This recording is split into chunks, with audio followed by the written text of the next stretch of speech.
Se puder, eu sei que a minha voz é aguda, mas se puder abrir só um pouquinho do jeito que estava, um pouquinho mais assim. Isso. Meus irmãos, eu quero agradecer. Aí, obrigado. Eu quero agradecer desde já o convite do irmão, agradecer o conselho. Trago aqui um abraço da Igreja Presbiteriana do Cruzeiro, onde eu sou pastor. Estou aqui presente hoje com minha esposa Luzinete. Aí, né, nega? Fica em pé aí, só para o pessoal conhecer. Tem que conhecer, né? Se é Luzinete, o pessoal não está vendo, tá? Nós temos 2 filhos, a Raíssa, 26 anos, e o Piá, que é Augustus, tem 15 anos. Tá bom? Eles estão lá na Igreja do Cruzeiro, também participando das atividades lá agora à noite, tá? Eu sou, uma breve apresentação, capelão do Seminário Presbiteriano de Brasília. Também sou professor lá na instituição, de várias disciplinas. Também sou psicólogo clínico, minha filha também é psicóloga. Pode ficar tranquilo que sou crente, leio a Bíblia. Uma das especialidades minhas é justamente aquilo que a gente chama de saúde mental, tá bom? Do ponto de vista bíblico, tem muito assunto, gosto demais dessa área. Depressão, bipolaridade, a Schizophrenia, né, que é a esquizofrenia, um diafragma dividido e assim por diante, tá? Tem muito assunto aqui para a gente pensar estes assuntos do ponto de vista bíblico, ok?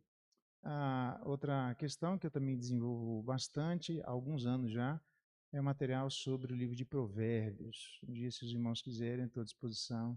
É um material bem interessante, vocês vão se surpreender. Tem ouro ali no livro de Provérbios, tá bom? Mas hoje, ditas essas coisas, convido os irmãos a abrirem lá em Hebreus capítulo 10. Vamos ter um momento de reflexão na palavra, verso 19.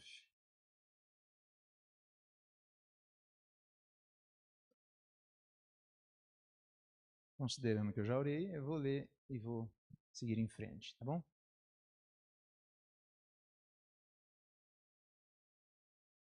Hebreus capítulo 10, verso 19. A palavra de Deus diz assim: Tendo, portanto, irmãos, intrepidez para entrar no Santo dos Santos pelo sangue de Jesus, pelo novo e vivo caminho que ele nos consagrou pelo véu, isto é, pela sua carne, tendo grande sacerdote sobre a casa de Deus, aproximemo-nos com sincero coração, em plena certeza de fé, tendo o coração purificado de má consciência e lavado o corpo com água pura. Até aqui a leitura da palavra de Deus. E louvado seja Deus pela sua palavra. Tem muito assunto aqui, então eu vou tentar trazer informações resumidas, ok? Meu desejo hoje é de pensar com vocês, Jesus, o nosso grande sacerdote, está aí no verso 21, né?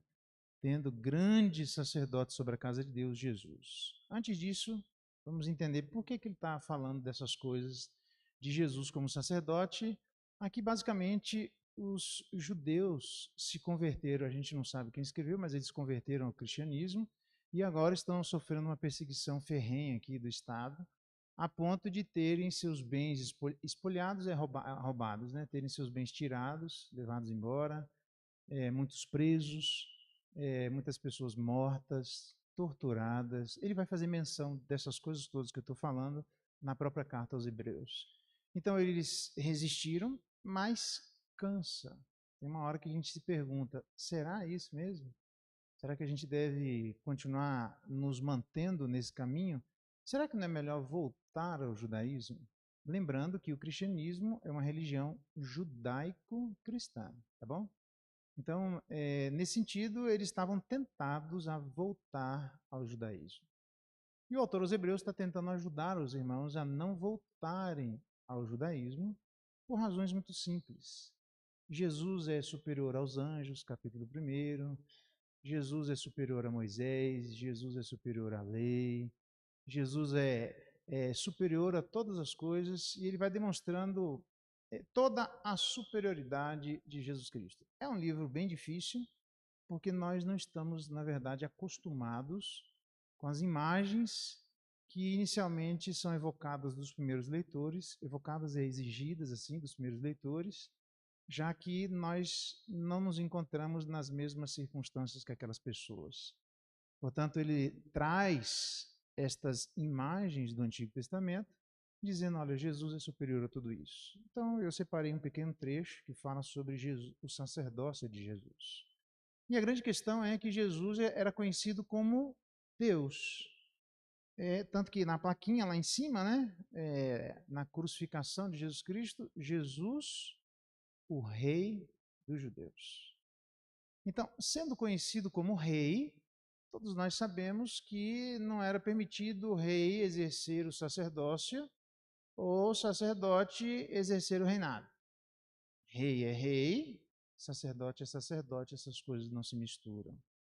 E os judeus estão, além de não exatamente conhecerem o sacerdócio de Jesus Cristo, já que ele era conhecido como o Rei dos Judeus, sendo que no seu nascimento, lembra? Nasceu um novo rei. Vixe, agora como é que fica o reinado lá de Herodes? Todo mundo ficou apavorado, né? Toda aquela situação. Então, ele era conhecido como o Rei dos Judeus. Então, mas se era proibido exercer ao mesmo tempo o reinado e o sacerdócio, como é que você pode dizer que Jesus é tanto rei quanto sacerdote? Resposta: é porque Jesus não é da tribo de Levi, onde é o sacerdócio terreno. Tem duas linhas sacerdotais, tá bom? Correndo paralelamente. Mesmo na escritura do Antigo Testamento, você tem Melquisedeque, o sacerdote que representa quem Jesus Cristo é, Melech, rei, Tzadik, de justiça, Melquisedeque, rei de justiça. Né? Então, Melquisedeque era alguém que era também sacerdote. Então, Melquisedeque, lá no Antigo Testamento, de onde vem Jesus Cristo, lembrando que é Abraão, onde logo depois vem a tribo de Levi, tá certo? Então, a tribo de Levi está representada em Abraão, ela ainda não existe, ok? E Abraão reconhece a superioridade de Melquisedeque. Olha que interessante. Porque Melquisedeque era, ao mesmo tempo, rei e sacerdote. Então, Jesus não é da tribo de Levi, representado em Abraão, que é menor que Melquisedeque. Porque Melquisedeque é honrado quando Abraão paga dízimos a Melquisedeque, reconhecendo a sua superioridade. Então, Jesus é de Melquisedeque e não da tribo de Levi. Tudo bem? Então, nesse sentido, por isso aqui ele evoca lá no capítulo 7 a figura no livro de Hebreus de Melquisedeque, introduzindo o assunto do sacerdócio, mostrando que mesmo no Antigo Testamento, se Jesus fosse da tribo de Levi, ele obviamente não poderia ser rei e sacerdote. Como ele não é da tribo de Levi, como ele é descendente de Melquisedeque, que já era no Antigo Testamento rei e sacerdote, então Jesus, que vem dessa linhagem, pode ser rei e sacerdote. Então o que nós temos são duas linhagens no Antigo Testamento de sacerdotes, a linhagem de Melquisedeque e a linhagem da tribo de Levi. Tudo bem? Então por isso é que ele está introduzindo para mostrar então qual é o benefício de termos Jesus como nosso grande sacerdote. Ele é rei, ele demonstra isso lá no capítulo 1, já que os anjos são grandiosos em poder, como labaredas de fogo. Bom, isso aí outro momento a gente explica, mas os anjos não têm um trono. Olha que interessante, Jesus tem um trono. Por isso ele é superior aos anjos, porque os anjos estão a serviço de Jesus, está governando. Enfim, é um texto belíssimo, né? Hebreus é belíssimo na sua exposição sobre quem Jesus Cristo é. E numa destas coisas, ele está demonstrando para essas pessoas que sofrem perseguições, assim como qualquer cristão que eventualmente venha sofrer perseguição por causa do cristianismo. Em nome disso, a gente vai se perguntar se vale a pena continuar crendo e exercendo publicamente a fé em Jesus Cristo, ou não vale a pena recuar, abraçar o judaísmo ou qualquer outro ismo, desde que o Estado não torre a nossa paciência. Não é assim? Então, ele diz que não. Se Jesus é nosso sacerdote, ele faz um convite aqui, né? dizendo, verso 19, para entrar, verso 22, aproximemos, está vendo? Se Jesus é sacerdote, ele está chamando a igreja para uma aproximação. Quais são essas aproximações? Primeiro, a gente deve entrar no Santo dos Santos, está aí no verso 19.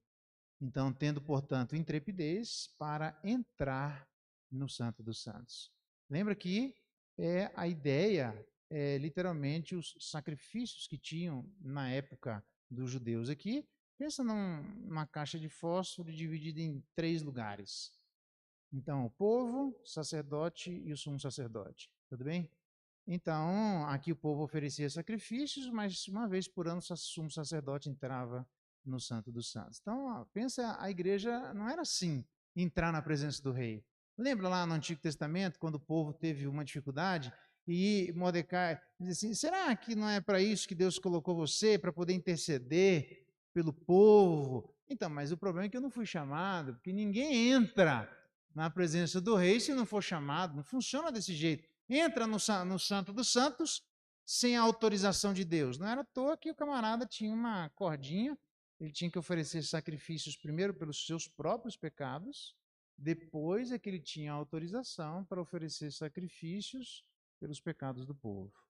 Caso ele eventualmente não fizesse isso, o que aconteceria é que ele seria morto. O problema é que se ele fosse morto, quem é que ia buscar aquele que Deus não autorizou a entrar daquele jeito na presença dele? Então, para evitar que alguém morto lá entrasse outra pessoa e a quantidade de gente morta não parasse, amarrava uma cordinha e um sino de boi, literalmente. E ele andava tipo blém, blém, blém, e os caras ficavam só desouvidos aqui. Deixa eu ver. Se parar o blém, blém, blém, o cara morreu, velho. Eu que não vou entrar lá. Puxa o cara pela cordinha, porque Deus não me deu autorização para entrar. É autorização, eu sei, tá? Autorização para entrar. Então, como é que a gente faz para entrar no Santo dos Santos? Uma vez por ano, não é assim de qualquer jeito. Nunca foi assim de qualquer jeito, entrar na presença do rei. Então, Jesus, quando ele vem pelos seus sacrifícios, a palavra, você pode anotar na sua Bíblia, a palavra intrepidez, ela pode ser traduzida por ousadia ou por liberdade. As duas estão corretas. Eu prefiro a palavra liberdade. Vamos ler de novo? Tendo, portanto, irmãos, liberdade para entrar no Santo dos Santos. Então, eu e você temos, graças a Jesus, o sacerdote, sobre a casa de Deus, liberdade para entrar no Santo dos Santos. Lembra que a guria lá no Antigo Testamento diz Mordecai, viu, não é melhor lá você interceder pelo povo? Então vamos orar e eu vou entrar na presença do rei sem ser chamado. Se o rei esticar o cajado, que era seu marido, tá tudo certo. Mas era uma boa oportunidade para o marido descartar a mulher, né? Se ele tivesse brigado, não fez negócio, tá, não vou estender o cajado, não mandei você chegar na minha presença. Afinal de contas, eu sou o rei. Ela entra, ele estica o cajado, porque não se entrava na presença do rei de qualquer jeito. E ela sabia, tanto que ela avisa a seu tio dizendo, se morri, morri. Como é que a gente faz, então, para entrar no Santo dos Santos? Não mais uma vez por ano, e ainda que fosse uma vez por ano para a gente não morrer, já que a gente não precisa mais da sequência ininterrupta da entrega de sacrifícios. Resposta: pelo sacrifício perfeito, que é o sangue de Jesus. Ele morreu de uma vez por todas, diz o autor aos Hebreus, pelos pecados do seu povo. E graças a este sacrifício perfeito, abre aspas, eu não vou, deixa eu ver, dá tempo. As cidades de refúgio serviam para que, se alguém matasse uma outra pessoa por acaso, ou sem querer, não querendo, né, assim, alguém da família poderia vir para matá-lo. Então ele corria na cidade de refúgio e ficava lá. E na cidade de refúgio, ninguém pode chegar lá para matá-lo enquanto vivesse o sacerdote. Então eu fico imaginando, né? O cara matou alguém sem querer, ele sai correndo porque o vingador da família vem para querer vingar o sangue, entra na cidade de refúgio e diz, beleza, estou sossegado. O que nós faz agora? Nós cuida do sacerdote, porque se o sacerdote morrer, o cara vai vir buscar. Ele vai vir buscar, porque a validade minha de imunidade diz respeito à saúde do sacerdote, só que ele morria. A nossa imunidade, ela não passa, porque o nosso sacerdote não morre mais. Ele morreu e ressuscitou. Então, nesse sentido, fecha aspas, Jesus sendo a nossa cidade de refúgio, deu para entender? Jesus sendo este sacrifício perfeito, ele diz, entre no Santo dos Santos. A gente pode entrar, entre outras coisas, pela oração, por exemplo. A gente conversa, tudo que pedides ao Pai, em meu nome eu vou-lo concederei. Jesus, então, incentiva a igreja a que, tendo liberdade conquistada pelo derramamento do sangue dele, nós, com frequência, não mais uma vez por ano, mas que pelo menos seja uma vez por ano, a gente compareça diante de Deus, no Santo dos Santos, para conversar com o nosso Pai. Olha que interessante. Tiago, meu irmão de Jesus Cristo, diz que a igreja não tem as coisas porque nos seus pedidos ela sofre de dois problemas. Ou ela pede para esbanjar em seus deleites e prazeres pecaminosos, ou ela não tem porque ela não pede.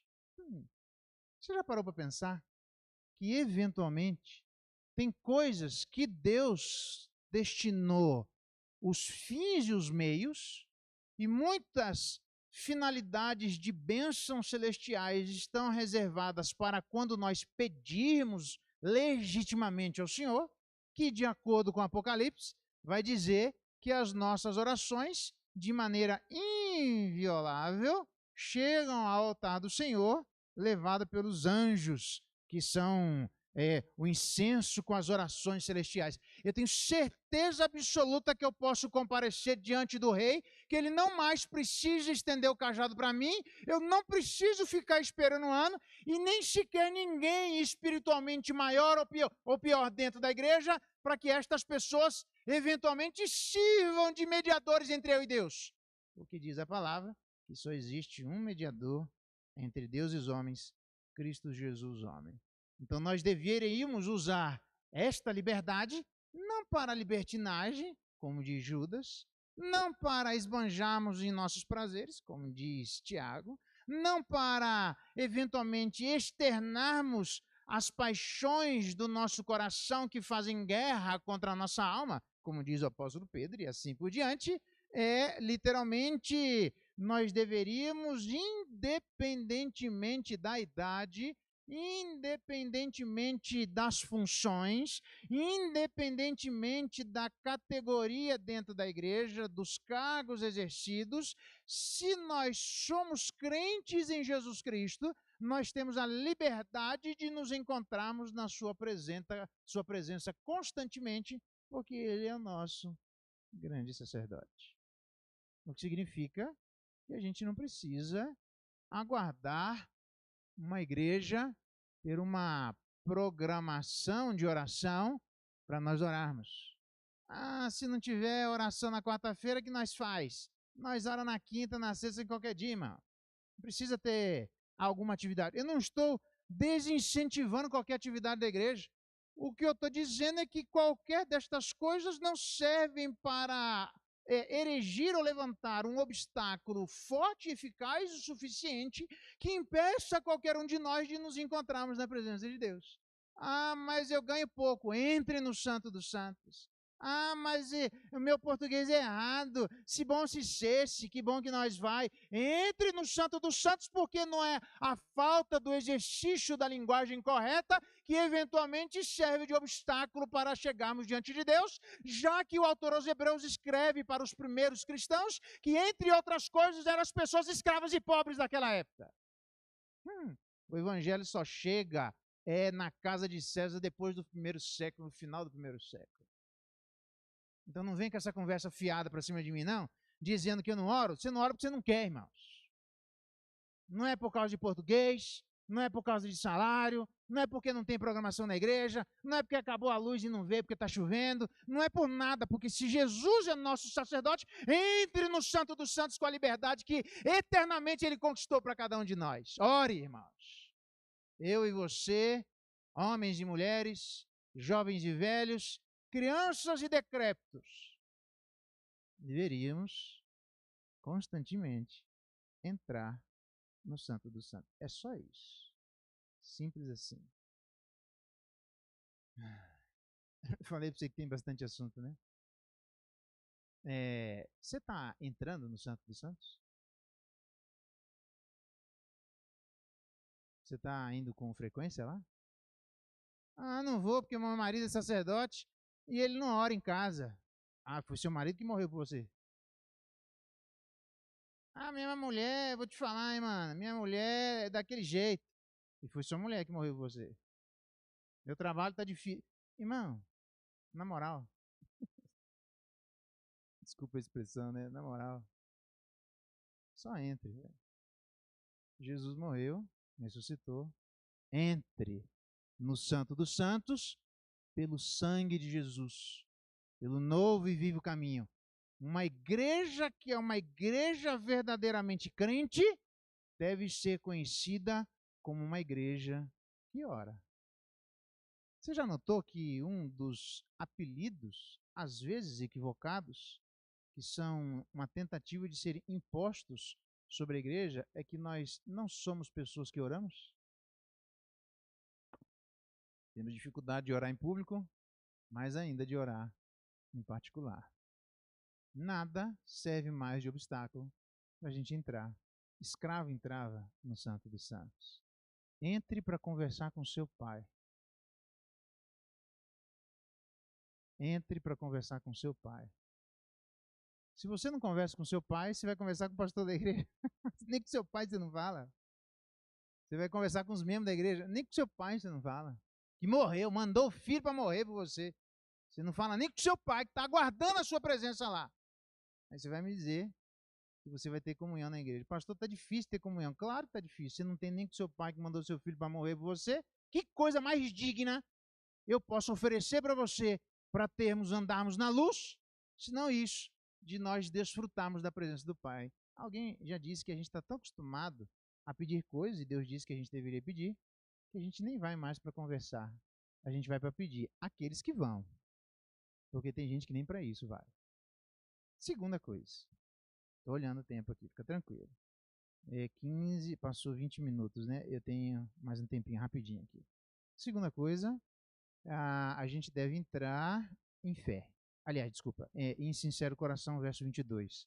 Aproximemo-nos com sincero coração. Eu vou resumir a ópera, porque tem mais 3 coisas aqui, senão a gente vai ficar bastante tempo.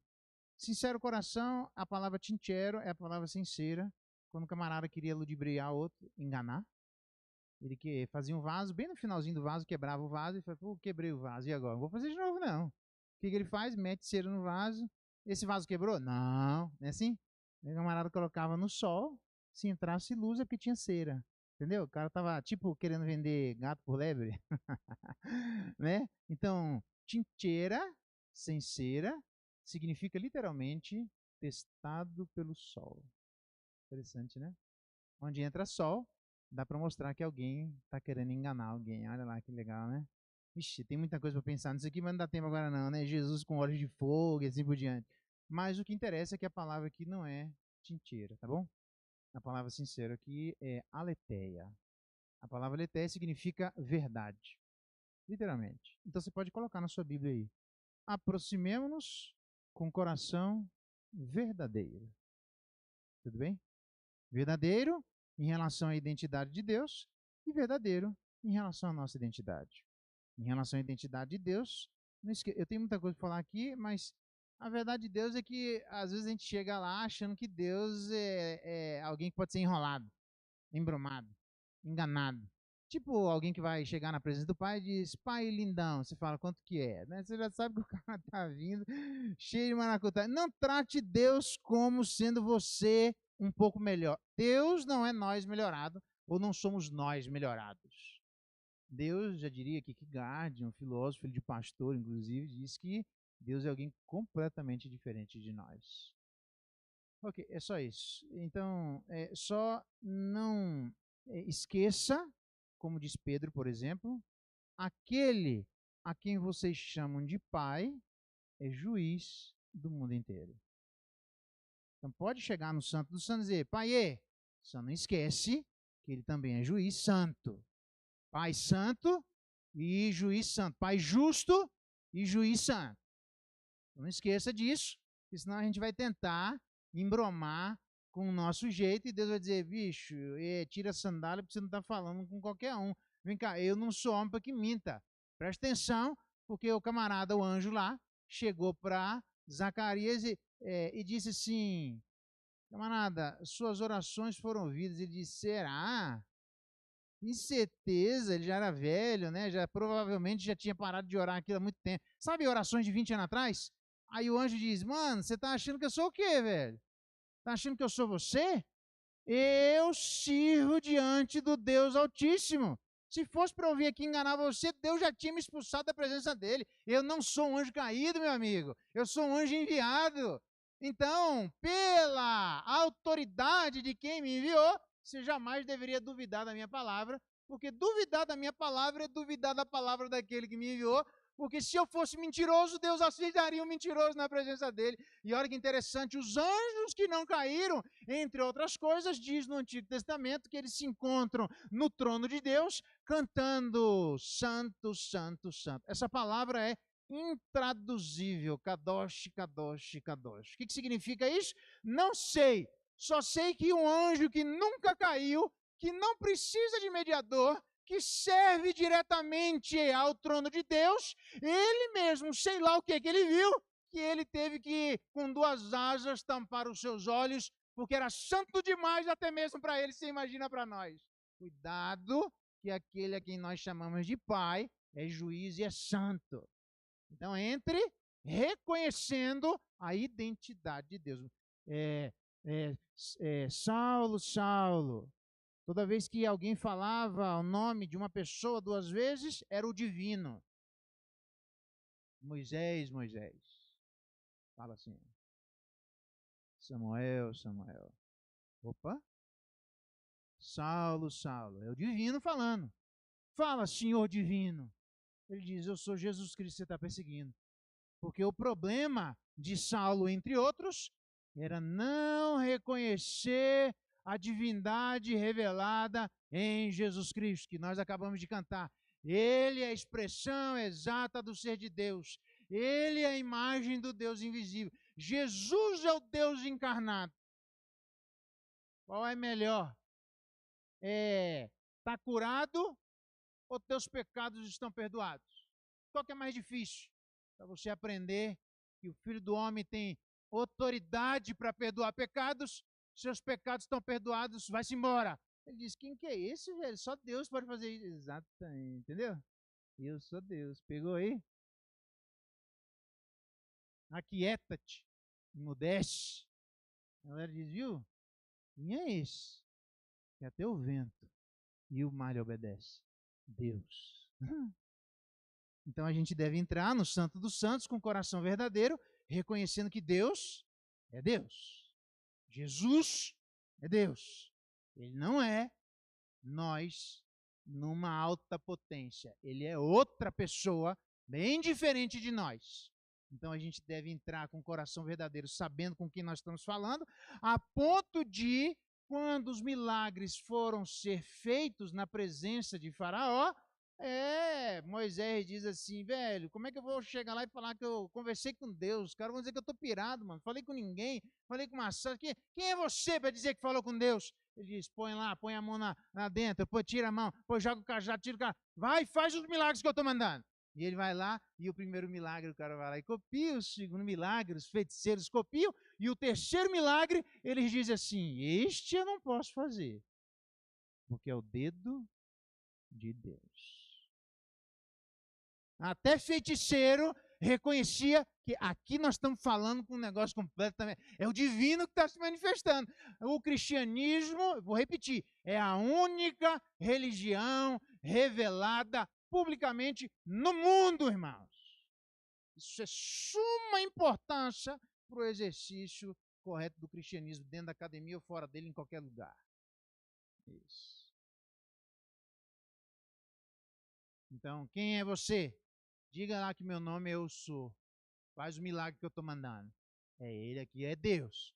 No Novo Testamento diz, quem é você? Eu sou, aquele do Antigo Testamento, dizendo eu sou o caminho, a verdade e a vida, dizendo ninguém vem ao Pai senão por mim, eu sou a porta verdadeira, eu sou a videira, quem não estiver ligado a mim não tem nada, eu sou aquele lá do Antigo Testamento que até os feiticeiros reconheceram que estava falando com o divino. Então, quando for entrar na presença dos santos, entre com o coração verdadeiro, reconhecendo a identidade de Deus, ainda que você esteja falando com o Pai ou com Jesus. Jamais esqueça disso. Legal, né? Eu acho. Mas também entre reconhecendo, sendo verdadeiro em relação a quem você é, as suas intenções. A gente é mestre em esconder as nossas intenções. Meia hora já passou. Eu vou falar em 40 minutos. A gente é mestre em esconder as nossas intenções. Não faça isso. Ah, Deus, qual é o assunto do Salmo 139? O assunto do Salmo 139 não tem nada a ver com aqueles versículos que ele está falando lá. Senhor, tu me sondas, me conheces. Sabes quando me levanto, me acendo. E aí? Ainda a palavra não me chegou à língua, o Senhor já conhece toda. Eu sei. E? Eu vou para um lugar, o Senhor está, eu vou para outro, o Senhor está. É verdade. As trevas e a luz são a mesma coisa. Não tem como esconder, velho. O Senhor me conhece, o Senhor me teceu, a substância ainda informe, me entreteceu no seio e no ventre da minha mãe. Que mais desembucha, meu amigo. É que você quer falar comigo? Fala a verdade. Seja verdadeiro. E ele diz no finalzinho do Salmo assim: sabe os teus inimigos? Odeio com ódio consumado. Morra. Quase que é morra, né? Morra. Como é que pode alguém ver se há em mim algum caminho eterno e guia-me pelo caminho eterno? Ver se há em mim alguma falta e guia-me pelo caminho eterno. Você falou o salmo inteirinho, velho. Você tentou enrolar Deus, mas num versículo assim como eu e você tentamos ludibriar as verdadeiras intenções. Diga, das obras da carne dita no Novo Testamento, são 13 palavras, 3 são sexuais e 10 não. Das obras da carne, inveja, arrogância, soberba, gente que é litigante, onde ele vai ele cria confusão, tem um monte de coisa lá, ciúmes, olha lá dizendo, a gente só fala da obra, parece que só tem uma obra da carne na face da terra e que a gente não consegue esconder quando alguém engravida fora de hora. Mas tem as outras obras da carne, o que a gente faz? Põe no bolso, meu amigo. E tenta tipo Salmo 139, Senhor, barará, barará, e Deus com os olhos de fogo diz aí, meu amigo, você está falando comigo, eu não sou você não sou você melhorado, não duvide de quem eu sou, você está falando diante de Deus, então abra o jogo. Quantas das nossas orações são orações verdadeiras diante de Deus sobre o que de fato se passa de dentro da nossa alma? Abra o jogo. Se tem vergonha de abrir na frente dos outros, porque de acordo com os Salmos, não tem capítulo, é livro dos Salmos, Salmo de número 1, 2, 27, 49, por isso que são vários Salmos reunidos, vamos abrir no Salmo no singular de número tal. E os Salmos, dentre vários deles, eles reconhecem, por exemplo, no Salmo 73, que eu invejava a arrogância dos ímpios. Quem é homem macho o suficiente para chegar diante de Deus reconhecendo que ele é, dizendo, Senhor, eu queria ser como aquele camarada lá. Ele é arrogante. Ele não liga para o Senhor. Ele pisa nas pessoas, mas eu queria ser ele, eu queria fazer o que ele faz, eu queria falar o que ele faz, eu tenho vontade de ser ele. E aí ele diz no final do Salmo de número 73, Senhor, eu era como um animal, um ignorante, um embrutecido na sua presença. Exato, era mesmo que eu estava falando lá, mas ele pelo menos foi homem do que muita gente dentro da igreja é. E tenta esconder as inquietações, as lutas e os desejos pecaminosos dentro de si e não colocam diante de Deus. Sabe por que não tem cura? Lembra de Tiago. Tem muita coisa que vocês não têm porque não pedem. Senhor, me dá um coração que eu não tenho. Senhor, me ajuda a desejar o que eu não deveria. Me dá graça para eu desejar o que eu não quero. Senhor, me faz melhor, eu não estou conseguindo. Senhor, limpa a minha alma. Senhor, me ajuda a ter desejo e amor pelas tuas coisas. Me dá graça porque as pessoas não me conhecem. Elas não sabem o que existe na minha alma. Ih, rapaz, aqui tem assunto, hein? Eu estou resumindo a ópera. 20 minutos com 15, 35. Tem 5 minutos. Então, se Jesus é santo dos santos, é de fato o sacerdote, a gente deveria entrar no santo dos santos. Mas se ele também é o nosso sacerdote, a gente deveria entrar com o coração verdadeiro. Eu vou terminar com fé, senão não dá mais, tá bom? Fé é a certeza das coisas que se espera e a convicção de fatos que não se veem. Fé, nos nossos olhos, existe por trás dos nossos olhos como que 3 canudinhos de tomar Coca-Cola, assim, sabe? 3 canudinhos assim, que junta os 3 lá, forma as cores. O problema é que alguns nascem com, a gente chama de bastonetes. Não importa, sei lá, é em canudinho. A gente tem, às vezes, um defeito no canudinho. E a gente não consegue enxergar as cores. Tem até algumas pessoas que têm um óculos, né? Que tem empresas que fazem para o cara enxergar as cores pela primeira vez. Então, se você falar para quem tem graus, né? Se você falar para uma pessoa que tem um grau que só enxerga cinza, falar árvore vermelha, ele vai dizer assim, árvore. Ele não consegue, velho. Ele está impedido. Está faltando alguma coisa nos seus olhos. Você vai se lembrar lá no Antigo Testamento, quando o camarada diz lá, nós estamos desesperados, vamos morrer todo mundo. Ele diz, Senhor, faz ele enxergar aquilo que ele não está vendo. E aí Deus abre seus olhos e ele enxerga, e daí vem uma expressão que a igreja conhece muito bem. Maiores são aqueles que estão a nosso favor do que aqueles que estão contra nós. Então, a fé não criou os anjos. A fé não criou a árvore vermelha. A fé deu a capacidade de identificar aquilo que sempre esteve lá. Então, fé serve para nos fazer enxergar a vida como ela é. Até nome de novela, de filme aí. Porque quem não tem fé não consegue enxergar a vida como ela é. Tem dificuldade. Então ele diz, Senhor, me ajuda num contexto de perseguição?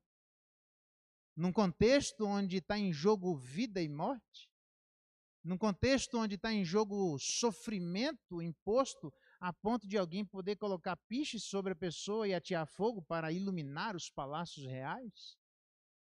Neste contexto, faz diferença eu enxergar coisas que só podem ser vistas pela fé. Exemplo, eu termino. Paulo diz à igreja de Corinto, se alguma coisa tenho contra vocês, eu perdoo, para que Satanás não alcance vantagem sobre nós. Porque o perdão, naquele caso, exercido na relação de Paulo com a igreja, diz respeito àquilo que só é possível ser visto pela fé, Satanás. Satanás trabalha no escondido, no cinza, nas palavras mal ditas, naquela dubiedade, nas coisas não esclarecidas, nas coisas deixadas para trás, está parecendo ter nome de novela.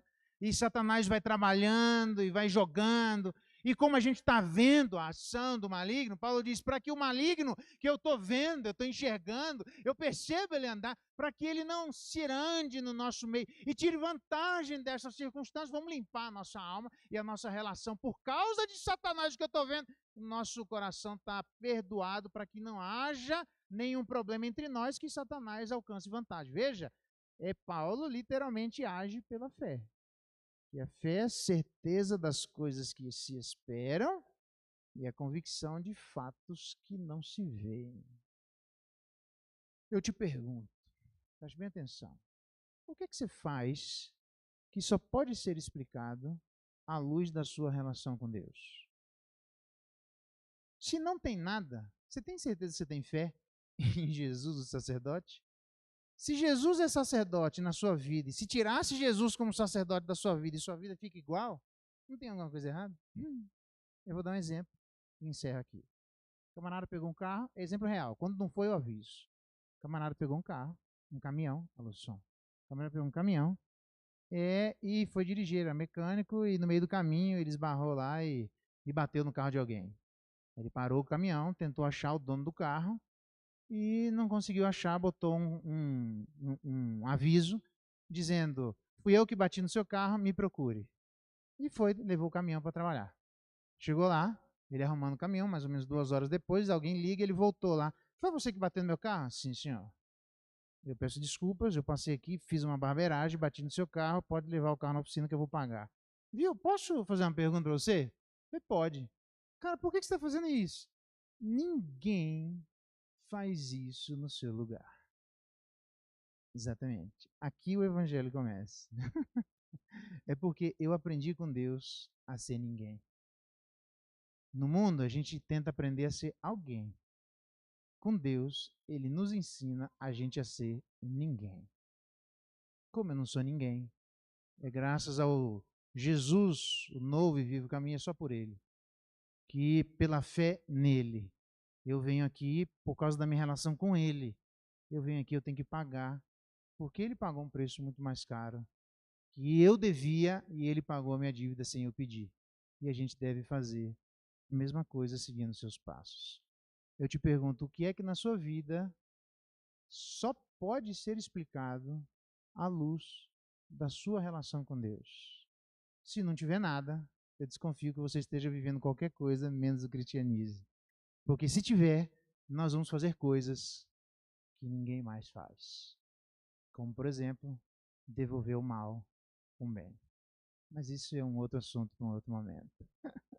Se Jesus é nosso sacerdote, entre no Santo dos Santos, entre com o coração verdadeiro e entre com o coração em fé. Fé reconhecendo quem Ele é e fé reconhecendo quem nós somos. Vamos orar? Pai bendito, dá-nos graça. Se nós não temos ido à Tua presença, nos ajude. Nos ajude a nos encontrarmos constantemente, homens e mulheres, jovens e crianças,